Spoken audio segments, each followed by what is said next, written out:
Hello, നിങ്ങൾക്കെല്ലാവർക്കും എൻ്റെ പുതിയൊരു വീഡിയോയിലേക്ക് ഒരുപാട് സ്നേഹത്തോടെ വീണ്ടും സ്വാഗതം. ഇനി ഞാൻ വളരെ പെട്ടെന്ന് തയ്യാറാക്കിയെടുക്കാവുന്ന ഒരു ബ്രെഡ് ബജിയുടെ റെസിപ്പിയാണ് കാണിക്കുന്നത്. വളരെ പെട്ടെന്ന് തയ്യാറാക്കിയെടുക്കാൻ പറ്റുന്ന ഒരു സ്നാക്കാണിതെന്ന് മാത്രമല്ല, ഒരു സ്പെഷ്യൽ ടേസ്റ്റാണ് ഇതിന് കേട്ടോ. നമുക്ക് ഒന്നിലും രണ്ടിലും ഒന്നും അങ്ങനെ നിർത്താൻ പറ്റത്തില്ല.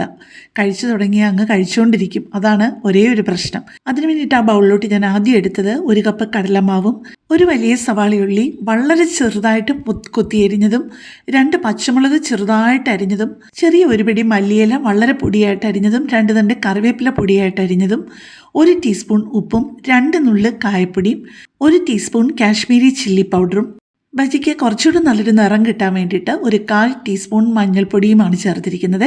ഇപ്പോഴാണ് സോഡാപ്പൊടി ചേർത്തത് കേട്ടോ. പിന്നെ കുറേശ്ശെയാണ് ഞാൻ വെള്ളം ഒഴിക്കുന്നത്. നിങ്ങളാണെന്നുണ്ടെങ്കിലും ഒരു 1/4 കപ്പ് വെള്ളം ആദ്യം ഒഴിച്ച് നോക്കിയിട്ട് കുറേശ്ശെ ഒഴിച്ച് ചേർക്കണം.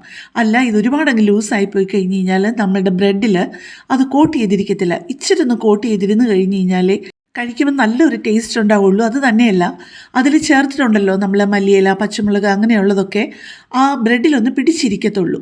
അപ്പോൾ 1 കപ്പ് കടലപ്പൊടിയാണ് നിങ്ങൾ എടുക്കുന്നതെന്നുണ്ടെന്നുണ്ടെങ്കിൽ ആദ്യത്തെ ഒരു 1/4 കപ്പ് വെള്ളം ഒഴിച്ച് കഴിഞ്ഞിട്ട് പിന്നെ ഓരോ ടേബിൾ സ്പൂണായിട്ട് ചേർക്കുന്നതായിരിക്കും നല്ലത്.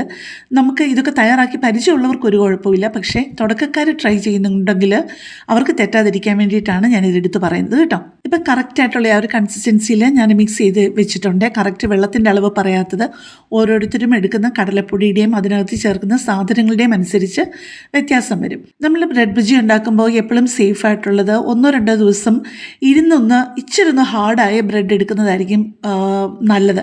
കാരണം നമ്മളത് മുക്കി ഇങ്ങനെ അങ്ങോട്ട് എടുക്കുമ്പോഴത്തേക്ക്, അല്ലാന്നുണ്ടെങ്കിൽ ഭയങ്കര സോഫ്റ്റ് ബ്രെഡ് ആണെന്നുണ്ടെന്നുണ്ടെങ്കിൽ അത് പൊട്ടിപ്പോകാൻ ചാൻസ് കൂടുതലാണ്. എന്നിട്ട് 2 സൈഡും ഇതുപോലെയൊന്ന് മുക്കി ആ സൈഡിലോട്ട് വെച്ചിട്ട് കൂടുതലുള്ള ആ ഒരു മാവൊന്ന് ഊറ്റി കളഞ്ഞു കഴിഞ്ഞിട്ട് വേണം നമ്മൾ എണ്ണയിലോട്ട് ഇടാനായിട്ട്. ഒരു മീഡിയം ഫ്ലെയിമിൽ വേണം ഇട്ടെടുക്കാനായിട്ട് കേട്ടോ. കാരണം ഇത് വലുതായിട്ട് വേകാനൊന്നുമില്ല, പുറത്തെ ആ ഒരു കോട്ടിങ് മാത്രം വെന്താൽ മതിയല്ലോ. അതുകൊണ്ട് പെട്ടെന്ന് അങ്ങാവും. എന്നാലും ഹൈ ഫ്ലെയിമിൽ വിടരുത്, ലോ ഫ്ലെയിമിൽ വിടരുത്. ലോ ഫ്ലെയിമിൽ ഇട്ട് കഴിഞ്ഞാൽ ഈ ബ്രെഡും കൂടി ആയതുകൊണ്ട് നന്നായിട്ട് എണ്ണ കുടിക്കും കേട്ടോ. എൻ്റെ ഈ പേജും എൻ്റെ വീഡിയോയും ഒക്കെ ആദ്യമായിട്ട് കാണുന്ന ആരെങ്കിലുമൊക്കെ ആണെന്നുണ്ടെന്നുണ്ടെങ്കിൽ എൻ്റെ ചാനലിൽ ഒരുപാട് നല്ല നല്ല റെസിപ്പികളുണ്ട്. നിങ്ങൾക്ക് അതൊക്കെ ഇഷ്ടപ്പെടുകയാണെന്നുണ്ടെങ്കിൽ എൻ്റെ ചാനലൊന്ന് സബ്സ്ക്രൈബ് ചെയ്യാനും ലൈക്ക് ചെയ്യാനും കമൻറ്റ് ചെയ്യാനും ഹൈപ്പ് ചെയ്യാനും ഒന്നും മറന്നു പോകല്ലേ. അതുപോലെ ഈ ഒരു മാവിനകത്ത് നിങ്ങൾക്ക് 2-3 ടേബിൾ സ്പൂൺ അരിപ്പൊടിയും കൂടെ ചേർത്ത് കഴിഞ്ഞാൽ കുറച്ചുകൂടെ ക്രിസ്പായിട്ടിരിക്കും കേട്ടോ. ഞാൻ അരിപ്പൊടിയൊന്നും ചേർത്തില്ല. പിന്നെ നിങ്ങൾക്ക് സോഡാപ്പൊടി ചേർക്കാൻ ഇഷ്ടമല്ല, എന്നാൽ ഇച്ചിരി ഒന്ന് വീർത്തിരിക്കണം എന്നുണ്ടെന്നുണ്ടെങ്കിൽ നമുക്ക് ചെയ്യാവുന്ന ഒരു കാര്യം, ഒരു മുട്ടയുടെ വെള്ളം എടുത്തിട്ട് കുറച്ച് ഉപ്പും കൂടെ ഇട്ട് നന്നായിട്ട് സ്പൂൺ കൊണ്ടോ ഫോർക്ക് കൊണ്ടോ ഒന്ന് ബീറ്റ് ചെയ്തിട്ട് ഈ മാവിനകത്തോട്ട് ചേർത്താലും ഇച്ചിരി കൂടെ ഒരു പൊലിപ്പ് കിട്ടുവേ നമ്മുടെ ബജിക്ക്.